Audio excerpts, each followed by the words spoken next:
Shalom, Yashala, Shalom. First and foremost, I'd like to give infinity honors to my Lord and Savior, Yahweh, Ba'ashem, Yahweh Shah, Ba'ashem, Rakak Wadash. I'd like to give double honors to the apostles and elders of GMS that rule well in truth and sincerity. I'd like to give salutations to the shepherds of Berea Camp, the house of David, man, woman, and children out there pushing his word of truth and sincerity, and the hopeful elect, may the Most High raise you up in a speedily fashion.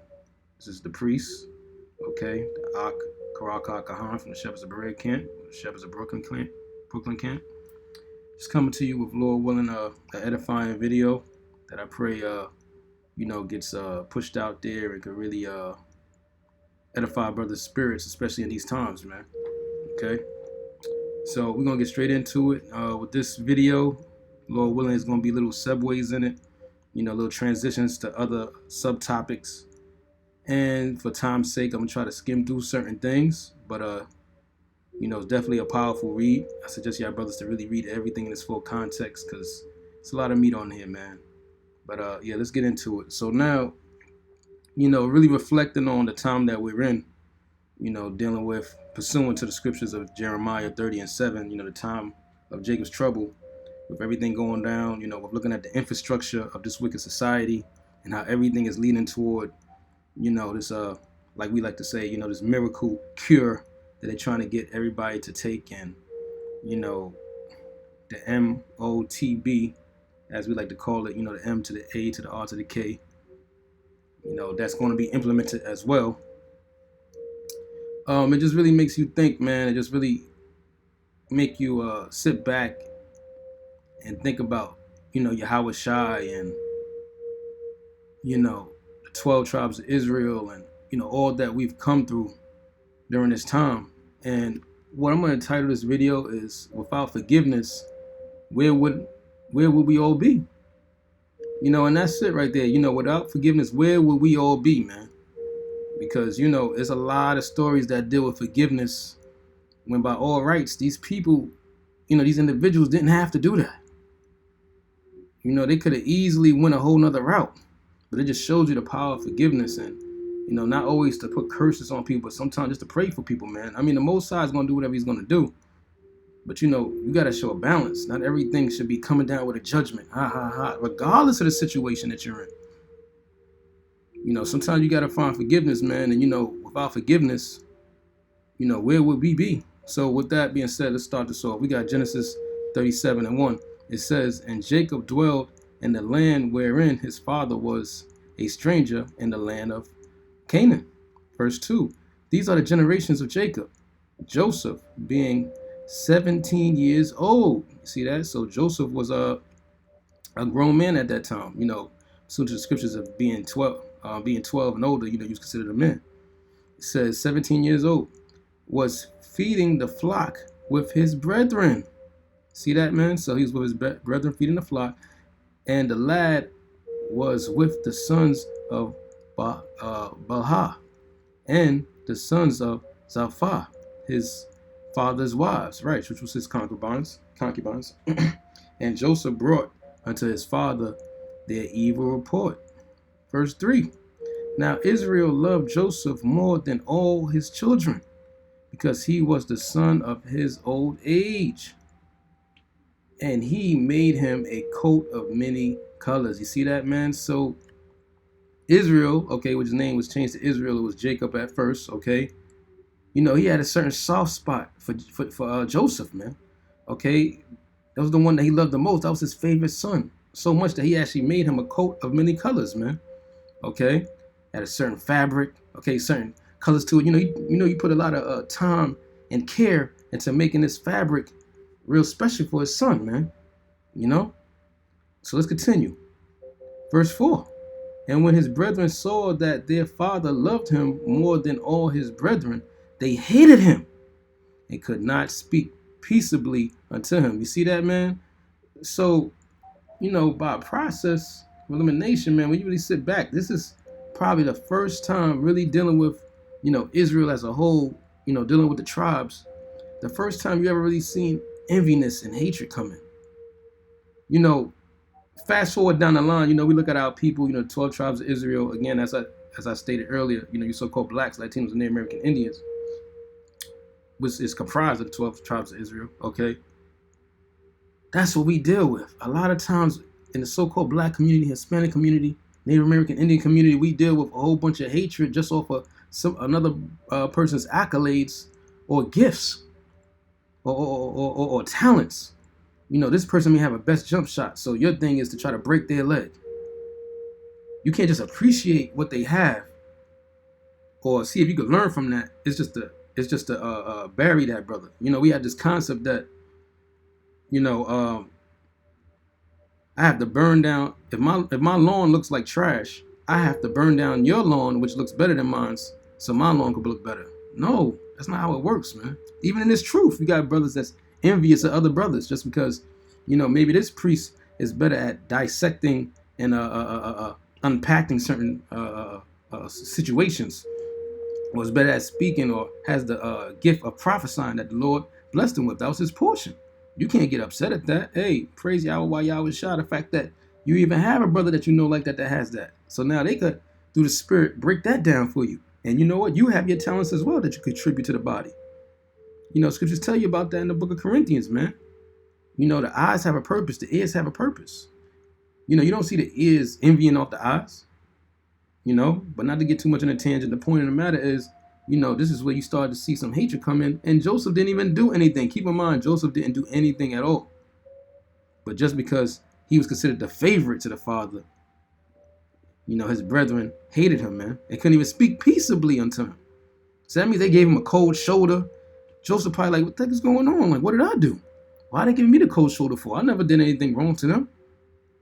You know, a lot of times, you know, that's another thing for you, Akim, out there to pay attention to, man. A lot of times people make change around you.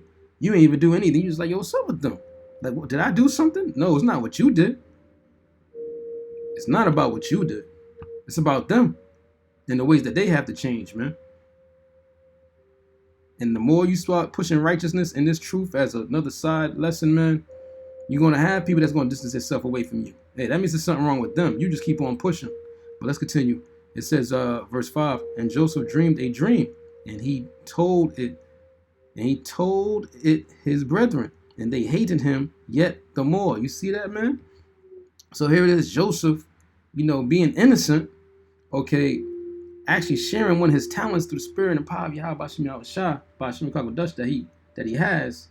He's sharing with them, yo, that he was given a certain vision, a dream. And innocently, he shared it with them. And when he did that, they hated him even more. Why did they hate it even more, man? Because they wasn't given that that gift or spirit, at least at that time. So instead of just contributing, saying, wow, that's a powerful dream, man. May the Lord bless you for even having that gift. No, they hated him. Verse 6, and he said unto them, hear, I pray you, this dream which I have dreamed. So he wanted to share it with his Akim. It says, for behold, we were bonding sheaves in the field, and lo, my sheaf arose, and also stood upright. And behold, your sheaves stood round about, and made obeisance. It's like it.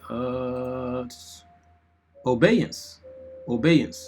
Come to my shaft. And obeyance, I believe, is to bow. I like to give respect. Let me just go there real quick.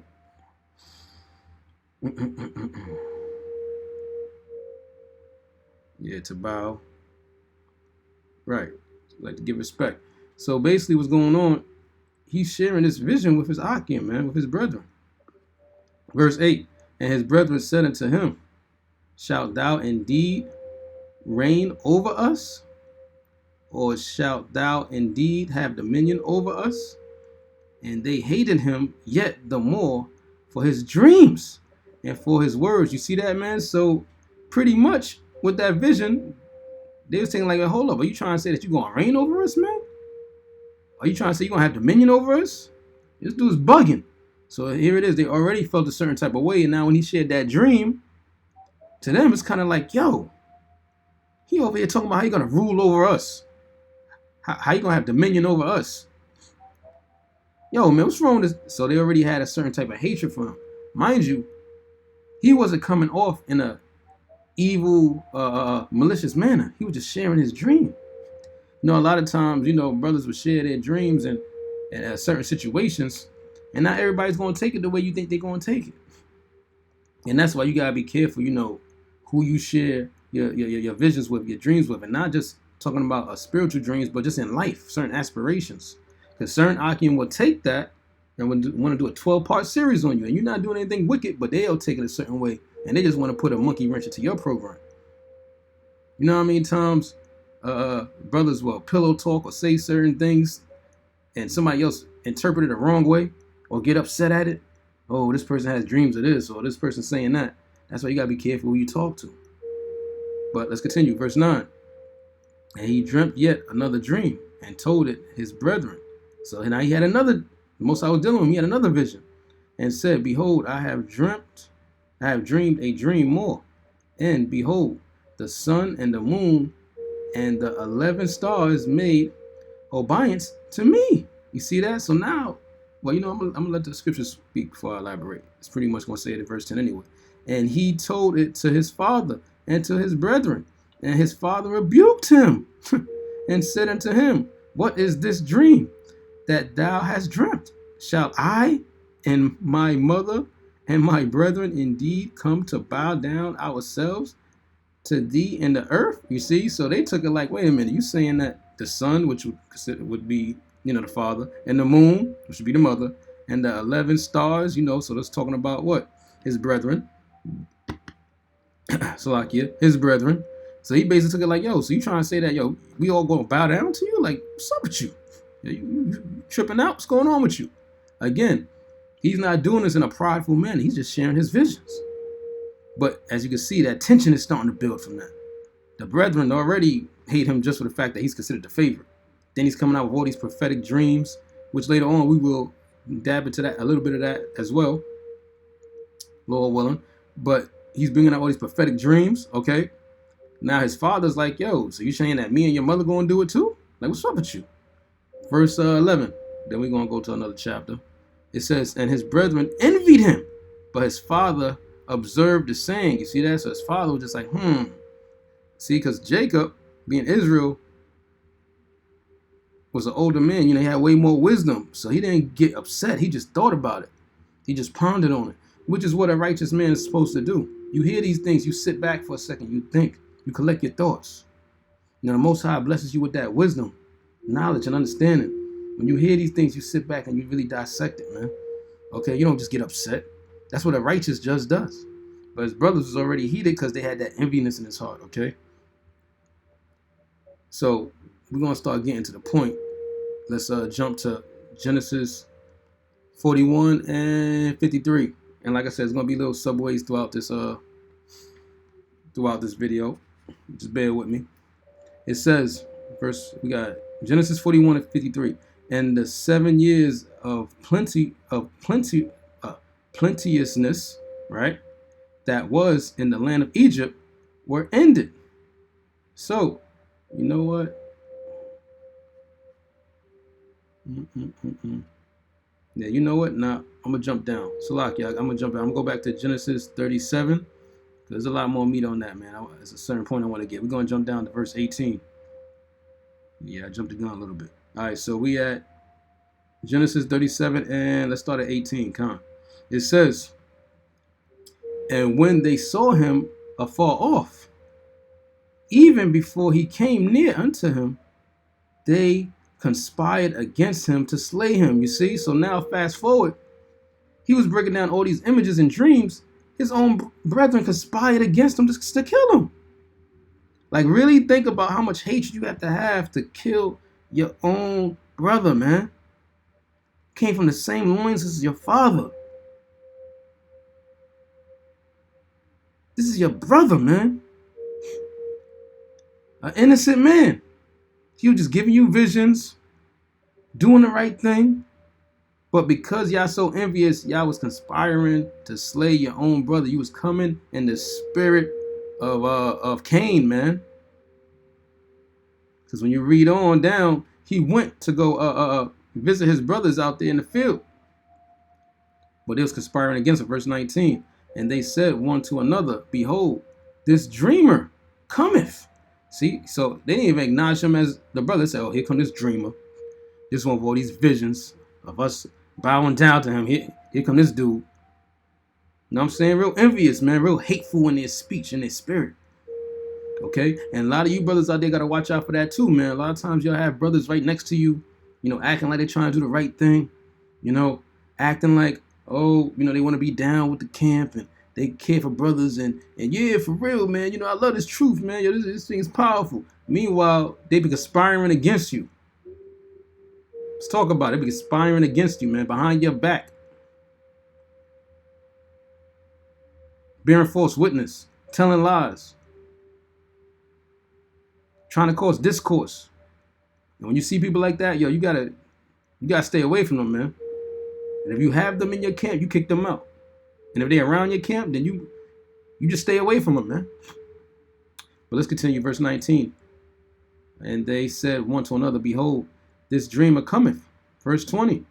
Come now, therefore, and let us slay him and cast him into some pit. You see that, man? So they was conspiring to, kill him and then throw him into the well, man. They was going to kill him and then throw him into a well. How wicked is that?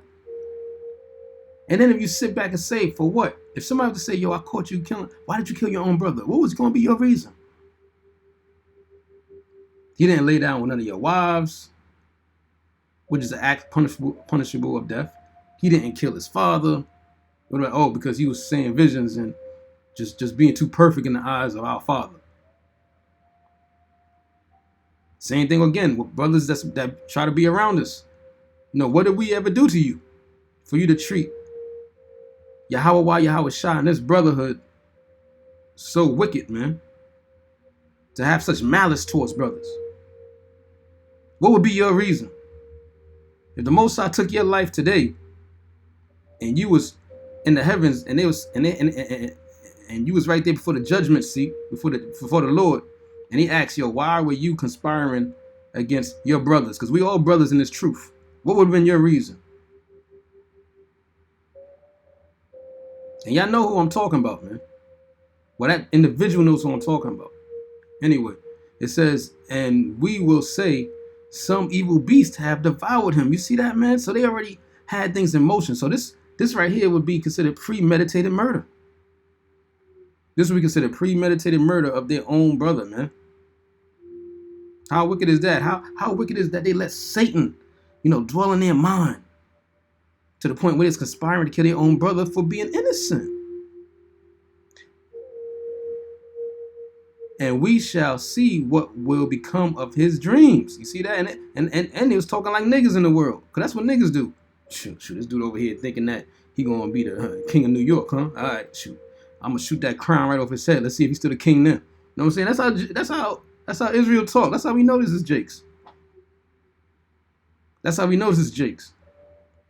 Verse 21, it says, and Reuben heard it, and he delivered him out of their hands and said, let us not kill him. You see that? And Reuben, man, being the firstborn, okay, Reuben was the firstborn, okay, he didn't feel that way like a lot of his other brothers. He's like, yo, man, what's wrong with y'all?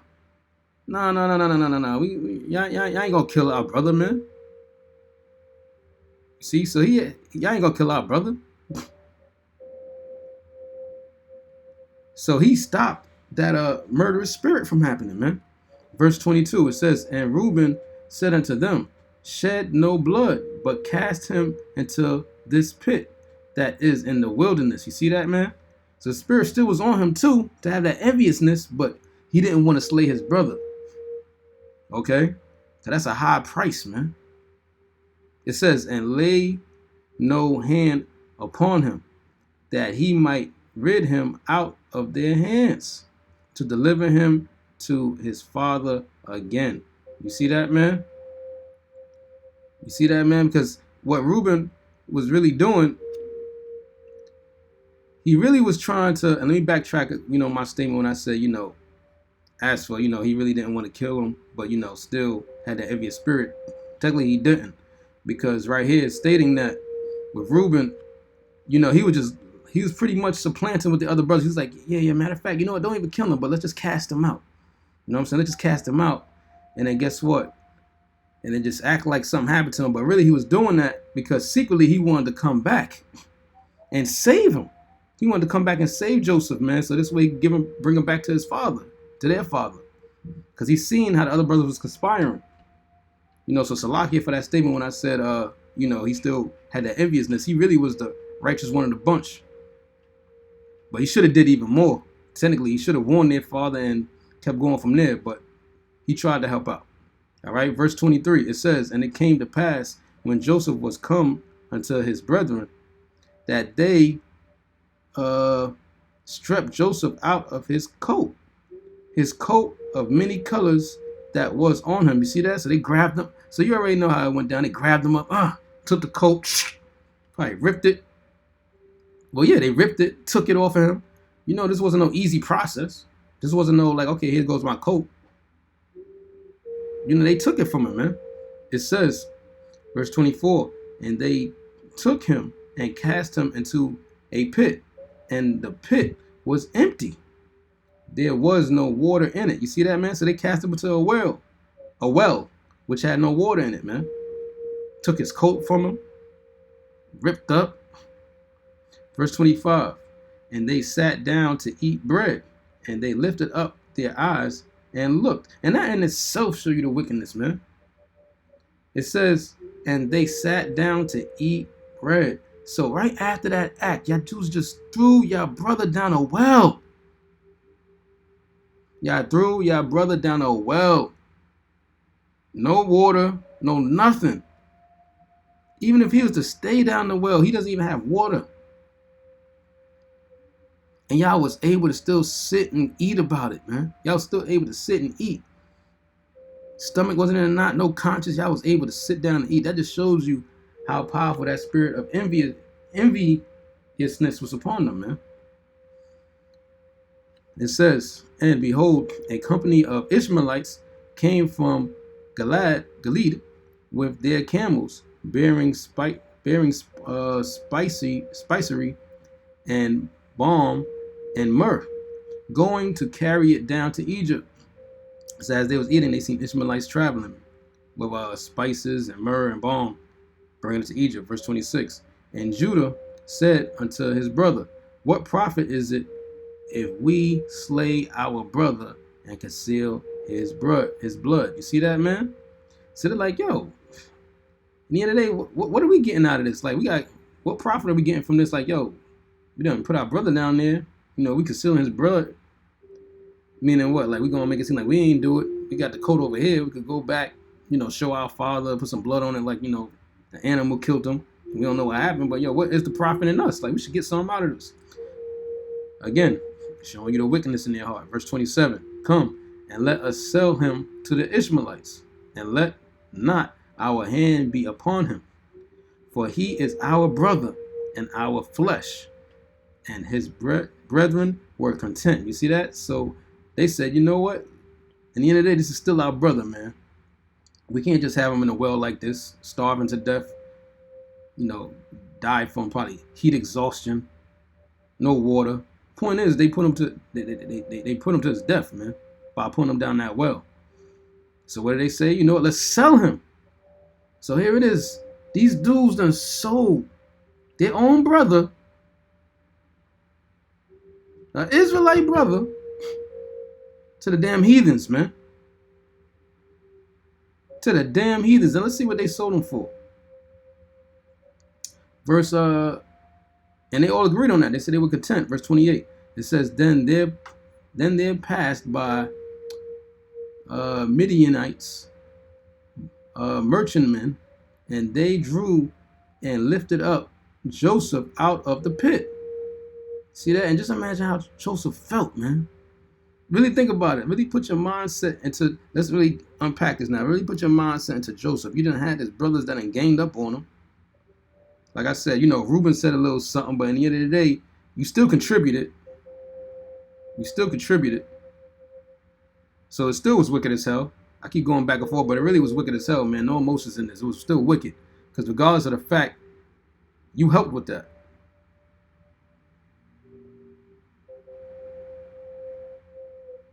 I mean, really think about that. You know, again, I kept going back and forth with Ruben. The point of the matter is, even though y'all didn't kill him, y'all still put him to death, just indirectly by putting him down the well. So Ruben still had a part to deal with it. And you the oldest. I had to really think on that. You the oldest, man. You supposed to set the best, the most. You supposed to set the example. Slakia, but you supposed to set the example, man. So that still was wicked. You should have cursed out your other brothers. Like, what the hell is wrong with y'all? You should have did something about it. But let's continue, man. It says, but again, think back to the concept of Joseph now. This is getting to the point. You know, Joseph, meditate on Joseph, man. You just had your own brothers betray you. And the whole time you saying to yourself, like, wow, like, what did you do? 17 years old, what did I do? What did I ever do to them for them to betray me like this? They ripped off my clothes. They threw me down a well. Right when I'm thinking that they reconsidered, which I'm still upset about, and they brought me back up. Here it is, then, and sold me. And sold Joseph to the Ishmaelites for 20 pieces of silver. And they brought Joseph into Egypt. You see that, man? They sold Joseph for 20 pieces of silver, man. That was the cost of Joseph's life. I could never sell my brother for any amount of money. These dudes sold Joseph for 20 pieces of silver, man.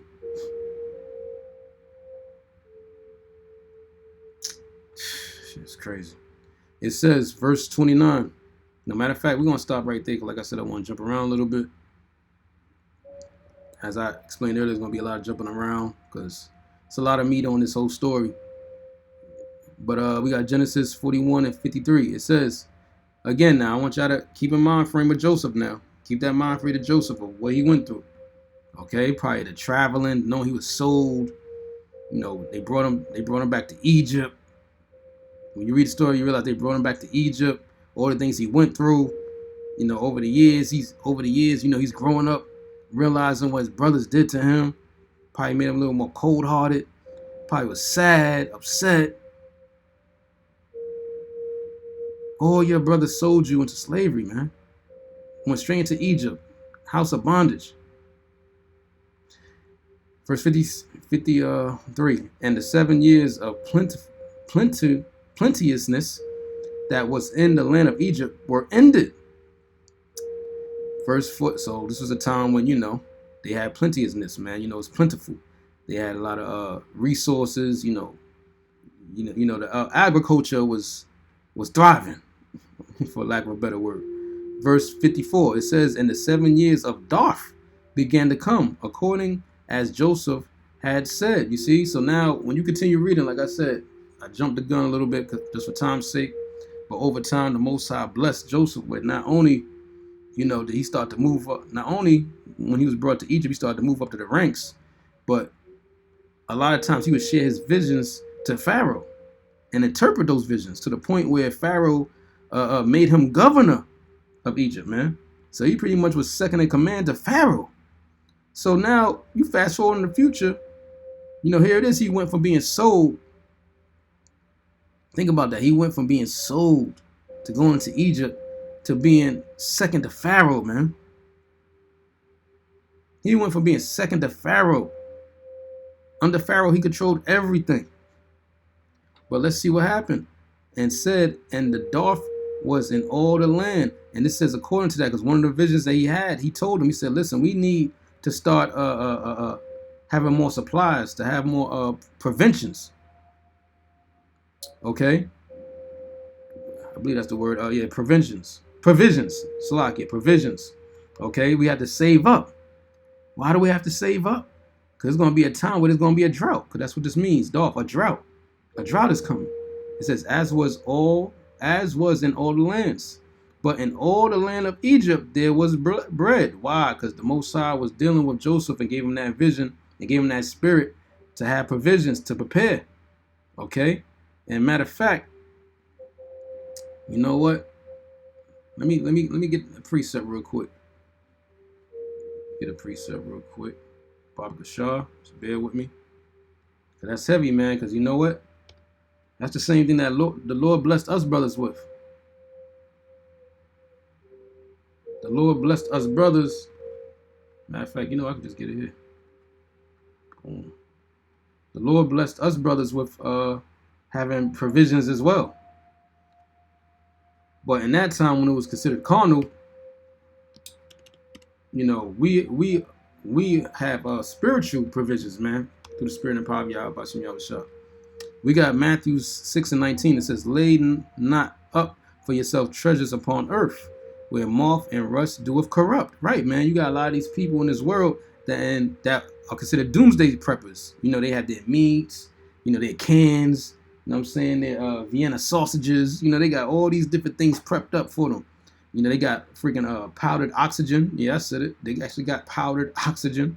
Okay, brothers knew about that from years ago. You know, you got so many different things that people have, you know, in their bunkers, preparing for what they consider, like I said, doomsday preppers, preparing for that doomsday. You know, that time of Jacob's trouble where anything starts crashing. But guess what? Even with that could rust. You know, the metal could rust with the food within it. People could go in there and steal it. As a matter of fact, it says, "And where thieves break through and steal." So a lot of you doomsday preppers, what if somebody was to go in there and steal your food? And it's stealing. It doesn't mean they're going to go in there nicely. Oh, I'm just going to take your food. No, they're going to shoot you. They're going to kill you. So now what? What are you going to do in that time? A lot of y'all people out there don't even fast. Y'all don't pray. What are you going to do in that time when you used to eating, you know, 6-course meals a day? But now, that's on the carnal sense. Let's look at verse 20. It says Matthew 6:20. "But lay up for yourselves treasures in heaven, where neither moth nor rust doeth corrupt, and where thieves do not break through nor steal." You see that, man? And that's what we are doing through the Spirit and power of Yahweh Bashem Yahushua Bashem Kagwadash. That's exactly what we're doing right now. How are we doing that? By going on those highways and byways. Every time we do that, we are sending funds to our spiritual bank account, man. Okay, we are adding more spiritual provisions to our bank account. Every time we do these videos, every time we outside building with another brother, you know, telling the name of Yahweh Yahweh Shah through our walks of life, you know, giving charity, you know, building with brothers in this truth, you know, giving counsel, you know, fasting, praying. These are all spiritual provisions that the Lord is saving up for us. So in that time of Jacob's trouble, when a brother goes a day or two without eating, guess what? The Most High is going to take from that spiritual bank account and say, you know what, here's some provisions. Boom. Get this raven to drop off a pizza pie to him.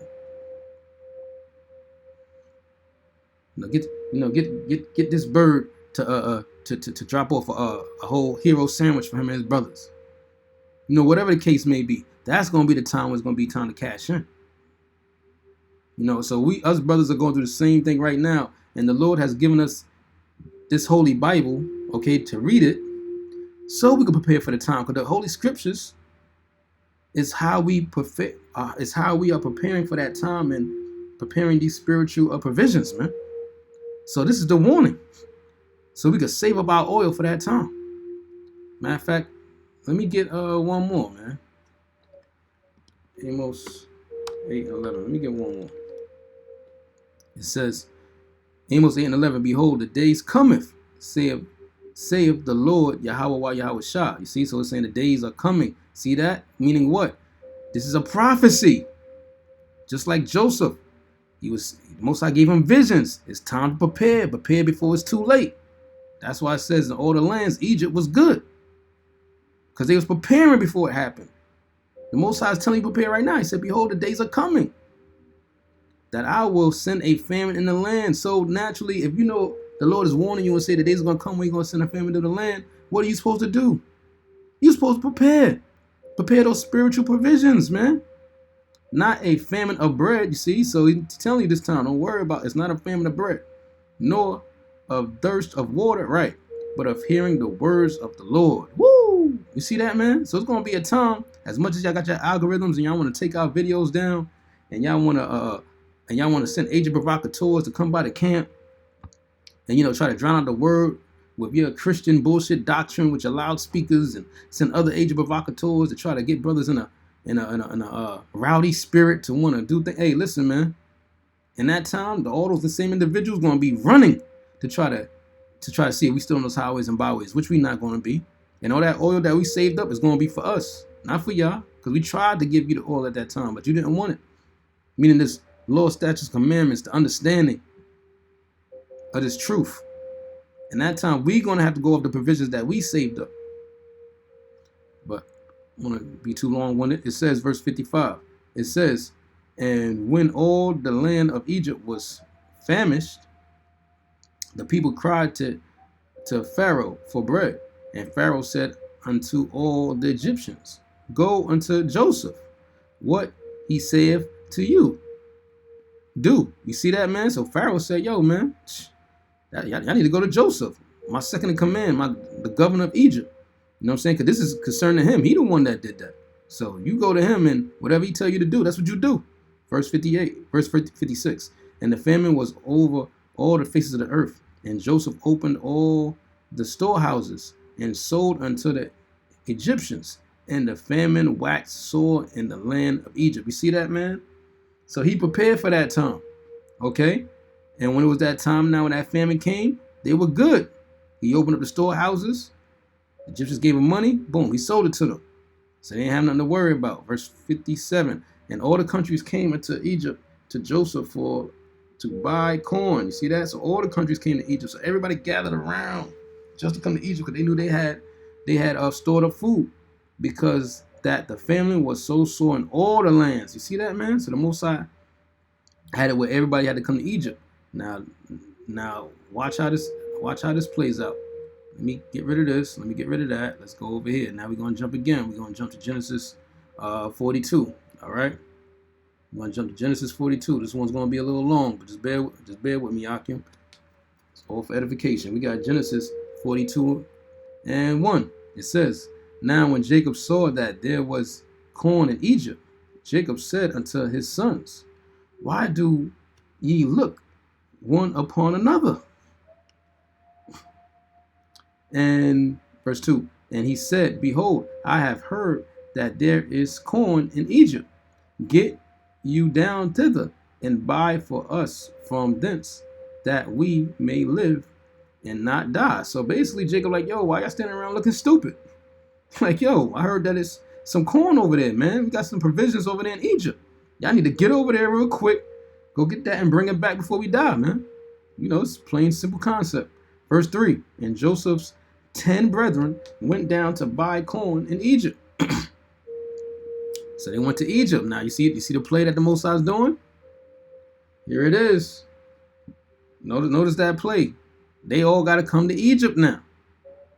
Matter of fact, I'm going to let the scripture speak. Verse 4, it says, but Benjamin, Joseph's brother, Jacob sent not with his brethren, for he said, least peradventure mischief before him. Right, because Benjamin, I believe, was the youngest. You know, he was still of a young age. So they didn't want him to go. Verse 5, and the sons of Israel came to buy corn among those that came. For the famine was in the land of Canaan. You see that? So the famine came upon them as well. So they had to go to Egypt to get supplies. Verse 6, and Joseph was the governor over the land. You see that? So he had power, man. He had status. Here it is. He went from being sold to slavery, being a captive, to being the second in command of all Egypt, man. Think about how heavy that is, man. As a side note, just think about how low, you know, in this society, they betray us as, man. You know, and even in this society, same thing. You know, we was brought over here in cargo slave ships. We looked at the lowest of the lowest. You know what I'm saying? Looked at as 2/5 of a man. The scum of the earth. Anytime you see us on TV, they betray us as being the lowest. We are the worst. We have the most high blood pressure, the most cancer statistics. That's having the most cancer. You know, drug violence, whoredom. It's always showing our people in that state. But guess what? Amongst all that, the Most High is starting to raise up his elect, man. And we're starting to go up those ranks. But our rank is going to be even more powerful than being a governor of Egypt. No, the elect, 144,000, is going to be the governing body of Yahweh Shah of the universe, man. With Yahweh Shah being on top. So just think about how heavy that is, that he went from being sold to slavery to being second in command, man. That's heavy. It says, and he said it was, and Joseph was the governor of the land, and he it was that sold to all the people of the land. And Joseph's brethren came and bowed down themselves before him with their faces to the earth. You see that, man? Yo, that's heavy. Let's read that again. Let's read that again. And Joseph was the governor. We got Genesis 42:6. And Joseph was the governor over the land, and he it was that sold to all the people of the land. And Joseph's brethren, right? The same ones that was upset at his vision, the same ones that was saying, hold up, so you trying to say that we're gonna bow to you? That we're gonna, what are you talking about, man? Look, and bow down themselves before him with their faces to the earth. You see that, man? You can't stop the prophecies of Yahweh Shah. You trying to kill somebody, sell somebody away, is not going to stop prophecy. He was giving them a vision, which he himself probably didn't understand the whole meaning of it at that time. But now look, years later, they bowing themselves before him.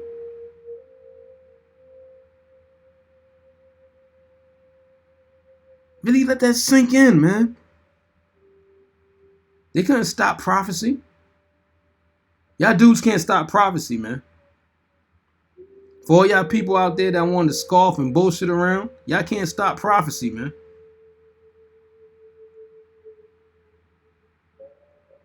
No matter what you do, all you can do is fulfill prophecy. You just better pray that you're part of the righteous. It says, verse 7, it says, and Joseph saw his brethren, and he knew them, but made himself strange unto them, and spake roughly unto them. And he said unto them, whence come ye? And they said, from the land of Canaan, to buy food. You see that, man? So that's heavy. So here it is. Now Joseph, a way older man, second in command in Egypt, see his brethren bowing down to him. He knows who they are. He knows they sold him to slavery. He knows what they did to him, or the anguish that came with that, but they don't know who he is. This is the time when he could just really get rough on them. He could really be like, yo, this is the payback that I always wanted. For years I've been thriving for this. Countless nights, countless dreams about if I was to put my hands on y'all, if I was to, I can't believe y'all did this to me. I can't believe y'all, you know what I mean? Nice man, he probably done cried himself to sleep. Then how many nights he probably got angry about what he could do when he see his brothers. And now look, that time has come when they are right there bowing at his feet and don't even know who he is, but he knows exactly who they are. So I want y'all to really think about that concept. It says verse 8, and Joseph knew his brothers, but they knew him not. They knew not him. Right. Verse 9, and Joseph remembered the dreams which he dreamed of them, and said unto them, you see, so he remembered those dreams. He said, yea, he said, ye are spies, to see the nakedness of the land ye are come. You see that? So he pretty much called them out and said, yo, man, y'all dudes are spies, man. Y'all just came here to see the nakedness, meaning what? To survey the land, you know, see if there's any weaknesses, you know, because it's like anything else, they always had enemies. So he's like, yo, man, y'all dudes are spies, man. But you see, even with that, he was supplanting, man. He was just letting them know. He wasn't going to tell them, like, yo, it's me, it's your brother. Nah. He's supplanting at them. It says, verse 10, and they said unto him, nay, my Lord, but to buy food are thy servants come. So they pretty much pleading their case. Nah, we just came here to buy food. Verse 11, we are all one man's son. We are true men. Thy servants are no spies. Verse 12, and he said unto them, nay, but to see the nakedness of the land ye are come. Right. So they pretty much saying, yo, man, we all one man's son. We telling you the truth. We just came here, you know, to buy some food. We true men. Joseph like, nah, man, you came here to survey the land, like I said.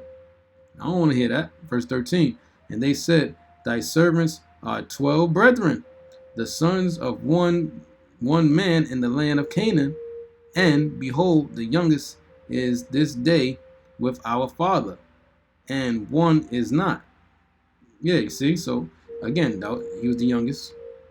Benjamin was the youngest, man. And one is not. They never went into that who that one is though, right? Which is the same one looking at him. It says verse 14, and Joseph said unto them, that is it that I spake unto you, saying, ye are spies. So he basically was like, yo man, I don't want to hear none of that. I'm telling you, y'all spies. I don't care about no excuses. Y'all spies. But again, he knew they wasn't, but he supplanted. He's supplanting. We're going to see what's going on.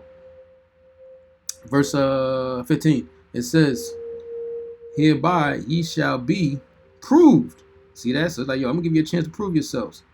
By the life of Pharaoh, ye shall not go forth hence, except your youngest brother come thither. See that? So, yo, you ain't going to leave here until your youngest brother get here. Seeing that you stated that, okay, your youngest brother's back there, all right, cool. So, bet your youngest brother got to come here to prove yourselves. If not, you ain't going nowhere. Verse 16, send one of you and let him fetch your brother. Right, so one of y'all go get the brother, and ye shall be kept in prison. The rest of y'all staying right here in prison, that your words may be proved, whether there be any truth in you. Or else by the life of Pharaoh, surely ye are spies. You see that? So prove your case. If not, I'm staying with my instinct that y'all freaking spies, man. Y'all better one of you better go get your brother and bring him back here to prove it. If not, my initial statement stands, y'all spies. Verse 17, and he put together all, and he put Salakia, and he but them all together into, wait, I'm bugging out. Verse 17, and he put them all together, Salakia, into ward 3 days. Ward 3 days. And the ward is the prison. Let me get that for you. Salakia, it's a little slurred in my speech today. It says jail, prison, guardhouse. Right. Let's go back. Get a little water.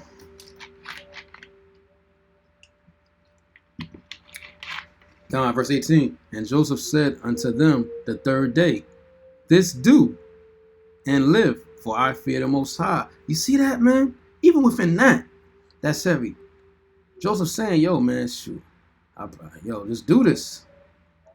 Yo, go do this, man. Get your younger brother and bring him back. Because, yo, I pray, man, because I'm a God-fearing man. See, so even with that, he was letting them know, yo, I really don't want to kill y'all, man.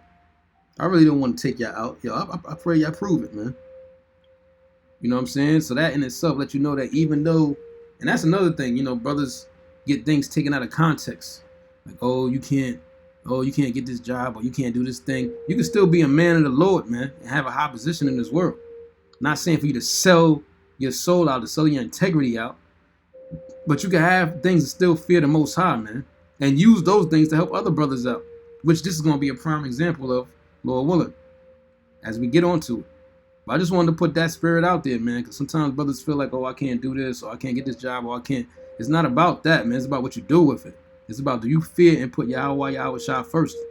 And if it comes down to you having to make a choice between whatever job or whatever occupation or whatever woman that you have, or, you know, your kids or whatever, are you willing to push that aside for Yahweh Shah? Because Yahweh Shah is always first, man. By Shemar Kakadash. It says, verse 19, if ye be true men, let one of your brethren be bound in the house of your prison. Go ye, carry corn for the famine of your houses. Verse 20, but bring your youngest brother unto me, so shall your words be verified, and ye shall not die. And they did so. You see that, man? So he's giving them chances, like, yo, man, just bring your brother over here. Because really, honestly, bro, he just wanted to see his younger brother, man. When you're spiritual, you realize, you know, he feel heartbroken, he's upset what they did, but yo, he just want to see his younger brother. He want to see Benjamin, man. You know what I'm saying? Because he loves his brothers. But at the same time, you can't act like he not hurt. They would have put him to death. The Most High put the spirit on him where they didn't. But it was almost like he was giving him away to death, man. Because they could have killed him. He could have died. He could have died in servitude, breaking his back. But the Most High had other plans for Joseph, man.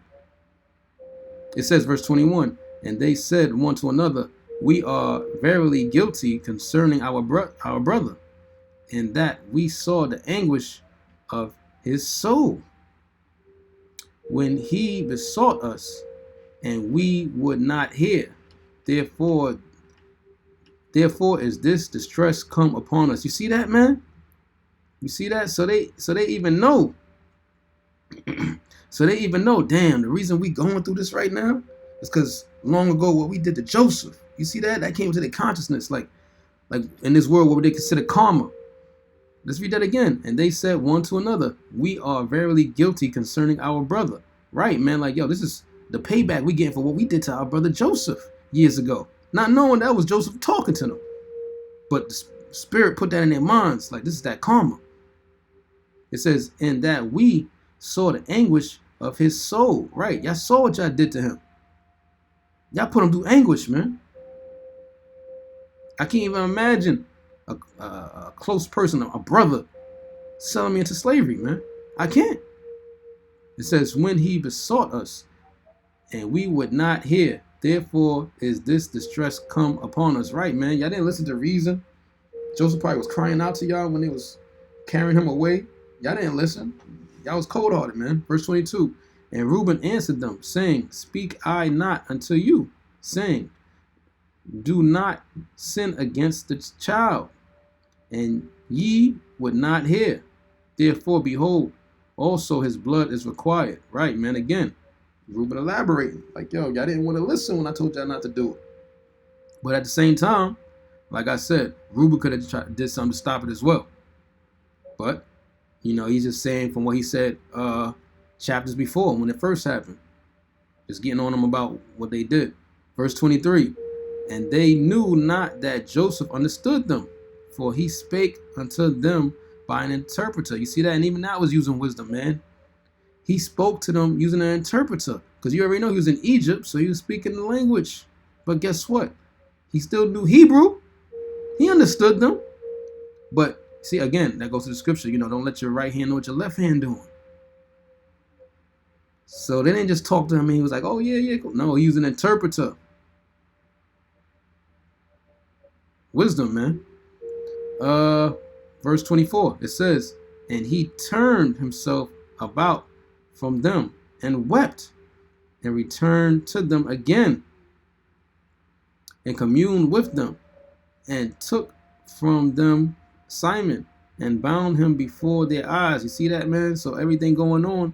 Hey, man, he got a point where he got a little weak. He turned around, you know, he started crying. He didn't want nobody to see it. Then he turned to them again.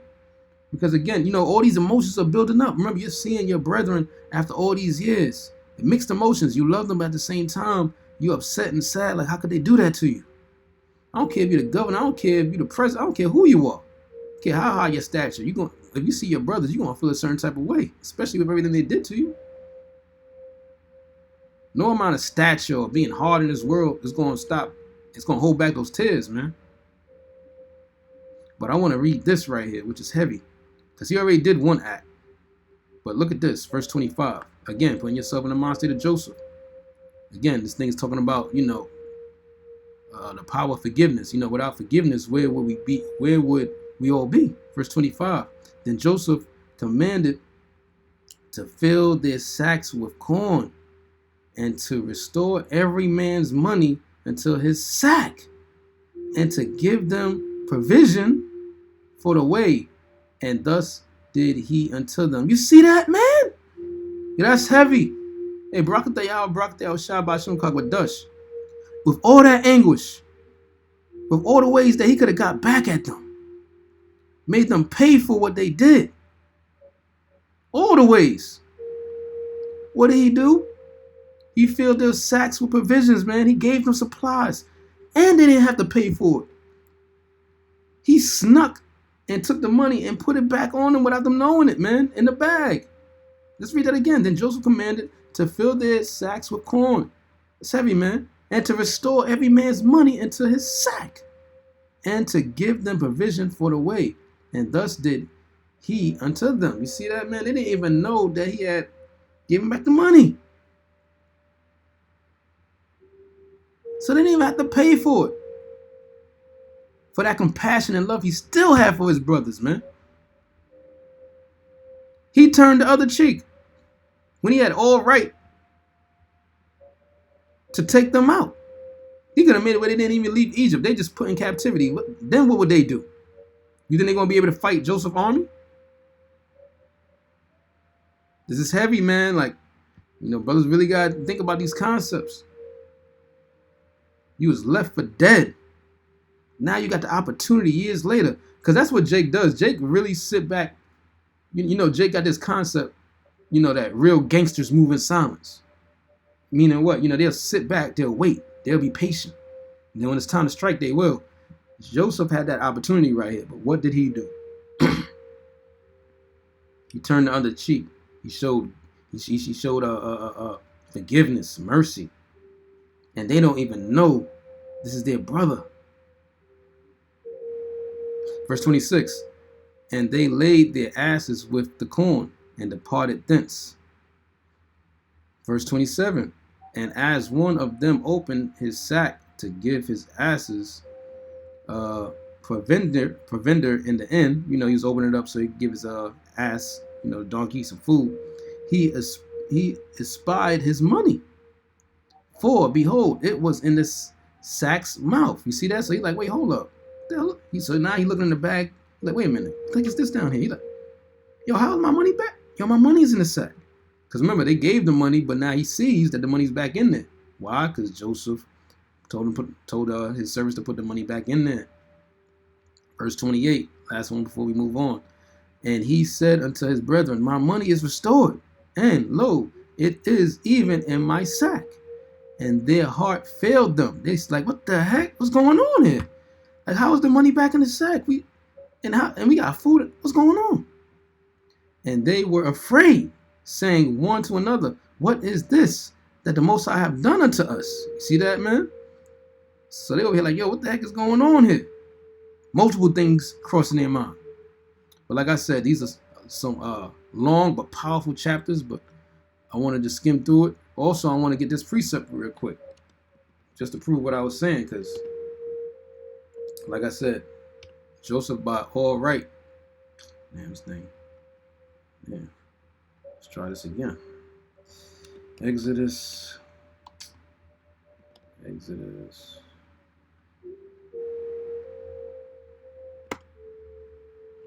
It's a lot. This freaking spell check keeps messing up.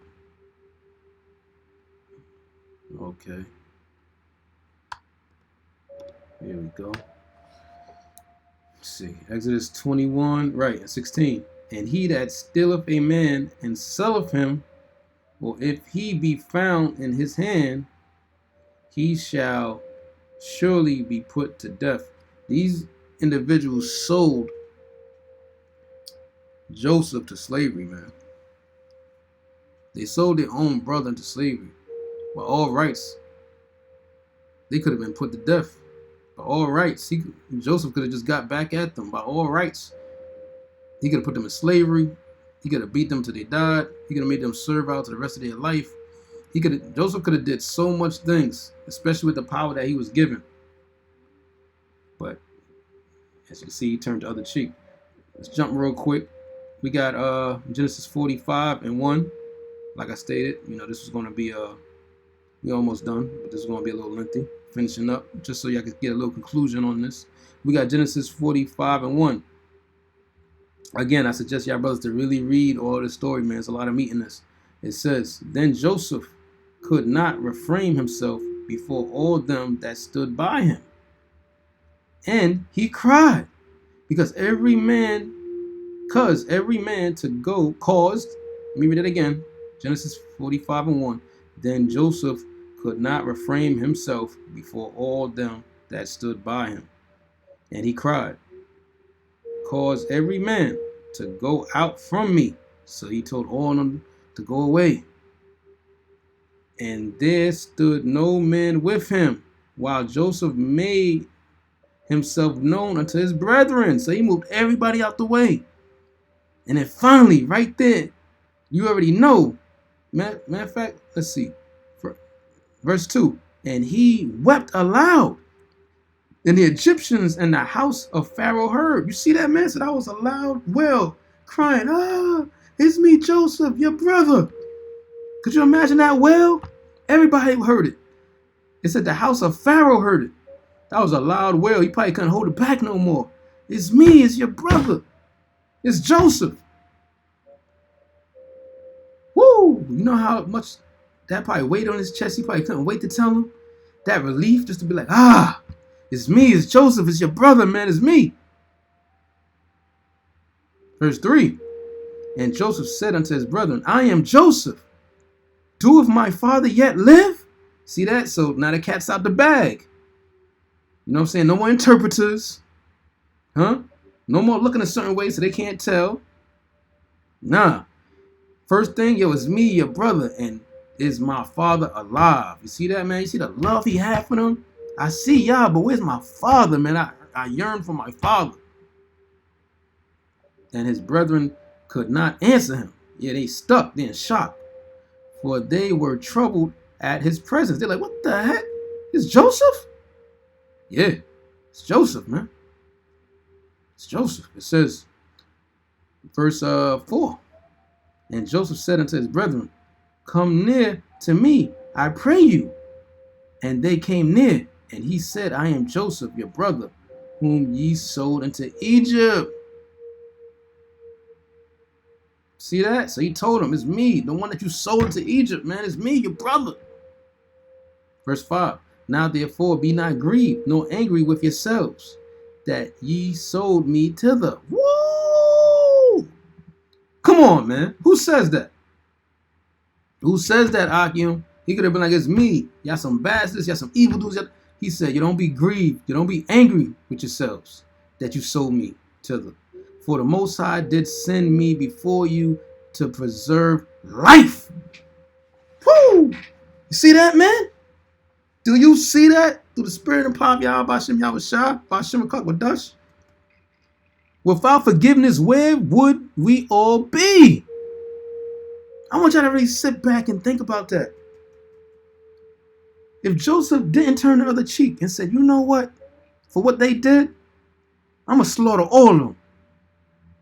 Now, keep in mind, you're talking about the 12 tribes here. I mean, with Joseph, you had Manasseh and you had Ephraim. And then, yeah, you know, you had Benjamin that was back at home at the time. But if he had slaughtered them, just think about it in general, where we all be?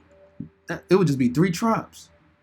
Now, let's go deeper with that. What if he slaughtered them? Then the Most High judged him, took out his sons, took him out, and Benjamin died from being sick, from being young, whatever the case may be. Where would the 12 tribes be?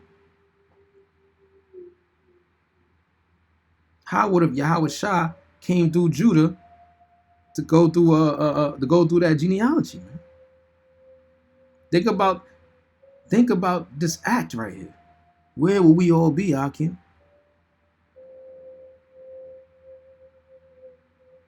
That was the point I was trying to get to. Took a little minute, but it was still a powerful read. Where will we all be? He said,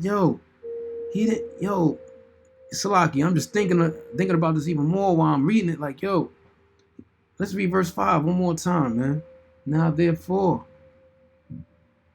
be not grieved, nor angry with yourselves, that ye sold me thither. You see that, man? He said, don't even be upset that you sold me, man. Yeah, y'all sold me to Egypt, but don't be upset. Don't be grieved. Don't be angry. For the Most High did send me before you to preserve life. So even though y'all sold me to Egypt, don't be upset, because guess what? The Most High put the Spirit. The Most High is working through me to preserve y'all lives, man. To preserve life, period. Because everybody got to come to Egypt to survive, to get provisions, because the Most High put the Spirit on him to save that food. So in that time, a dearth of famine, guess what? Joseph was used as a vessel to help to save and preserve life, man.